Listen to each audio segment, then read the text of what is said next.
She arrived smiling for the cameras, but Australia may have exposed everything she never wanted the world to see. The polished image, the carefully timed expressions, the rehearsed warmth, suddenly cracks began appearing everywhere. And once those cracks started, they did not stop. This was supposed to be another glamorous public appearance, another parade of waves, handshakes, and perfect photographs. Instead, many believe it became a stage where the performance kept slipping, second by second, glance by glance, reaction by reaction. Everyone knows Meghan Markle has long been accused by critics of being hyper-aware whenever cameras are near. Every smile too polished, every reaction too clean, every gesture too calculated. But the moment she landed in Australia, something felt different. At first, it looked smooth. She stepped out, greeted the scene, moved with confidence. Then came the luggage. Suddenly, the expression changed. The bright face vanished. In its place came a colder stare that many watchers still talk about. It was as if reality had interrupted the script. No royal assistance, no one rushing in, no polished treatment, just bags, movement, and irritation written all over her face. It was brief but revealing, a tiny second that said far more than any speech ever could. Then came the public visits, smiles on the outside, distance underneath. At Bondi Beach, where survivors of tragedy were being acknowledged, the expectation was solemn attention. But critics watching closely claimed her eyes wandered, her blinking increased, and her expression looked less compassionate and more exhausted. Was she listening? Was she distracted? Was she simply waiting for the moment to end? Those are the questions that exploded afterward, because in these high-pressure appearances, even a glance becomes evidence, and that pattern kept returning.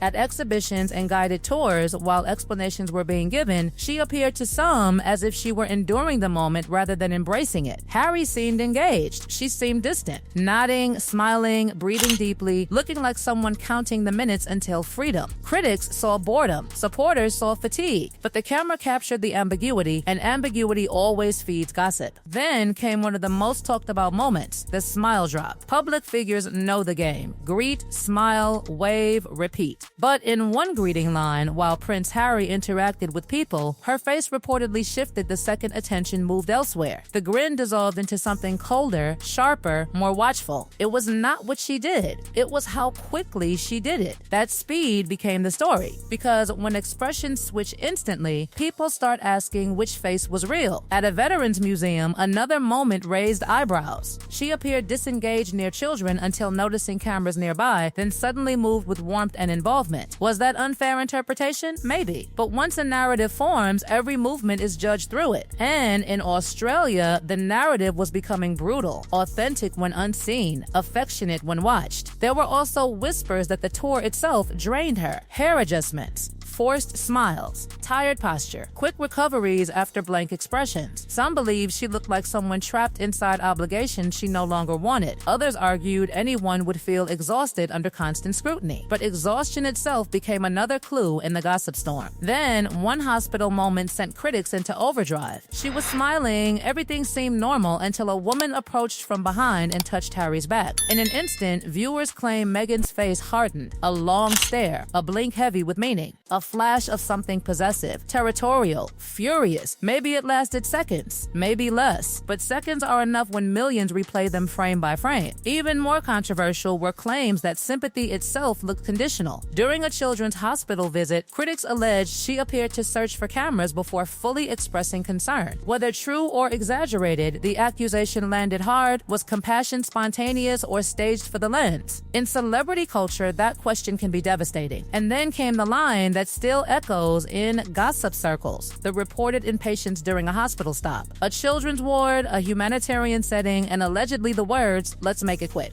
If said, it would have shattered the warm public image in one sentence, because nothing exposes priorities faster than what someone says when they think the moment is casual. If that wasn't enough, another moment involved a woman explaining something sensitive while Meghan appeared dismissive, critics said. Her smile faded when cameras were less visible. Again, maybe interpretation. Again, maybe overreach. But once suspicion starts, ordinary human fatigue gets transformed into scandal. Then the biggest allegation of all, Sydney crowds filling the streets, thousands waiting, supporters cheering, and a reported complaint that she could not believe she was not getting paid for this. If true, it was explosive. These were admirers. This was prestige. This was global attention many would dream of. Yet the alleged response suggested burden, not gratitude. No wonder the room reportedly went cold. And finally, the spotlight moment. Harry walked slightly ahead. Attention followed him naturally. Cameras drifted. Crowds leaned. For someone critics say thrives on center stage, that shift may have stung. Witnesses point to the exact second her face changed. Smile to fury, charm to tension, warmth to visible frustration. Whether jealousy, annoyance, or simply a bad angle, it became another entry on the growing list. And what made the Australia trip even more explosive was not just the moments themselves, it was the pattern. One awkward look can be dismissed. One tired reaction can be explained away. One cold expression can be blamed on jet lag. But when these moments begin stacking on top of each other like dominoes, people stop seeing accidents and start seeing glimpses of the truth. That is exactly why this tour still lives in gossip history. It was not one giant scandal. It was death by 1,000 tiny reveals. The deeper people looked, the more they believed they were watching someone battling two versions of herself in real time. There was the public version, smiling, elegant, compassionate, perfectly timed. Then there was the other version, the one that flashed out in split seconds whenever attention drifted, schedules dragged, or control slipped away. Those flashes were brief, but powerful, because the human face often tells the truth before the mind remembers to hide it. Many critics focused on the strange timing of her warmth. When cameras were close, she looked engaged. When focus shifted elsewhere, energy seemed to drain instantly. That contrast became fuel for endless speculation. Was she performing? Was she simply exhausted by non-stop royal duties? Or had Australia become the first place where the strain of maintaining the image started cracking under pressure? The mystery only grew because nobody could prove intention, yet millions believed they could read it.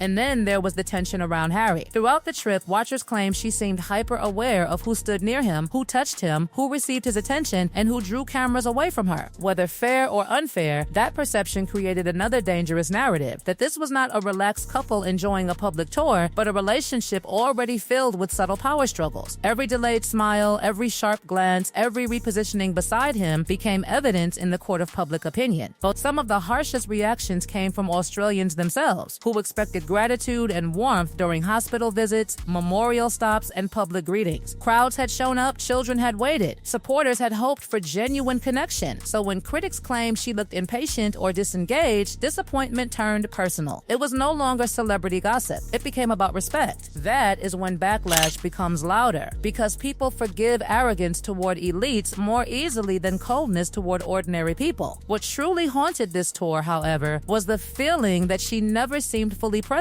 At museums, she looked elsewhere. At speeches, she appeared distant. During greetings, she sometimes seemed to scan the environment instead of sinking into the moment. It created the image of someone physically there, but mentally somewhere else, calculating the next move, the next angle, the next escape. And once audiences sense detachment, every smile begins to look rented. Then there is the psychology of fame itself. Some observers argue that Meghan did not slip at all. Instead, people simply projected what they already wanted to believe. If critics dislike you, tiredness becomes cruelty. If supporters love you, irritation becomes stress. That is the trap of modern celebrity. The same expression can mean 5 different things depending on who is watching. Yet even that defense could not erase how often the Australia footage was replayed, dissected, slowed down, and debated across the internet. What made it worse was the contrast with Harry. During several moments, he appeared more naturally engaged, more relaxed with crowds, more comfortable in the royal routine he had known since birth. Next to that familiarity, Meghan's discomfort became sharper. She looked like someone forced into a machine she did not fully trust. Some saw arrogance, others saw anxiety. Either way, the mismatch between them was impossible to ignore. And perhaps that is the biggest secret Australia exposed. Not attitude, but incompatibility. The royal system demanded endless smiling, patience, repetition, and surrender of personal mood. Meghan, whether by personality or frustration, often looked like someone resisting that cage. If true, then these so-called mask slips were not villain moments at all. They were warning signs of a woman already rejecting the life she had entered. Long before interviews, exits, documentaries, and family warfare, the tension may have already been visible in those Australian streets. Still, critics insist the trip revealed something darker: entitlement. They point to the luggage reaction, the alleged complaints, the hospital impatience, the cold looks when cameras disappeared. To them, Australia showed a person who loved status more than service, applause more than duty, image more than substance. It is a brutal interpretation, but one that many still repeat because the footage gave them enough fragments to build that story. And fragments are dangerous. Fragments let people imagine the rest. That is why this tour remains unforgettable. It was a battle between appearance and instinct, between public relations and raw reaction, between the polished narrative and the seconds no one was meant to notice. Australia did not deliver one massive scandal with headlines exploding overnight. It delivered something more powerful: uncertainty. Enough moments to make doubters feel confirmed, enough ambiguity to keep defenders arguing, enough tension to survive for years. Even now, people still ask which moment was the worst: the luggage glare, the hospital rush, the stare when Harry was touched, the reported complaint about not being paid. But maybe the worst moment was none of those. Maybe it was the realization that by the end of the trip, viewers were no longer watching the events themselves. They were watching her face, waiting for the next crack. Because once the audience starts hunting for slips, the performance is already in danger. And perhaps that was the real turning point. Not a speech, not a scandal, not a headline, just a series of seconds in Australia where millions believed they saw the curtain move. The cameras kept rolling, the smiles kept appearing, the tour kept moving. But after Australia, many believed they had seen enough to know there was much more happening behind that smile than anyone was being told. And that suspicion never really left.